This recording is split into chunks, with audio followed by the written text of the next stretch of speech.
perusahaan tempat saya bekerja dulu. Karena saya tuh di situ kan memberikan ijazah. Di dalam perjanjian juga tidak ada. Dalam perjanjian kontrak kerja saya tidak ada pernah ada ijazah. Di sini saya meminta ijazah saya kembali setelah saya tidak bekerja lagi. Dan diduga ini tidak ada atau hilang.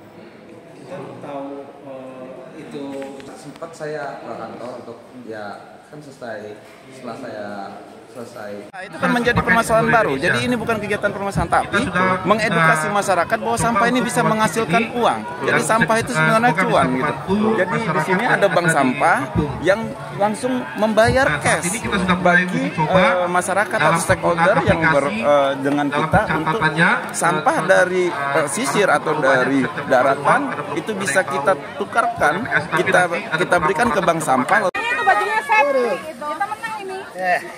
Udah, Foto bajunya set.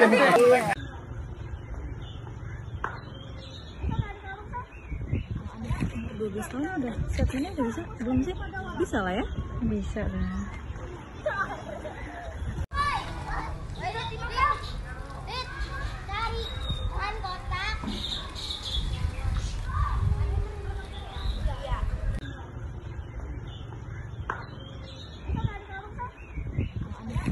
Tahun udah set ini udah bisa? Belum sih? Bisa lah ya? Bisa lah.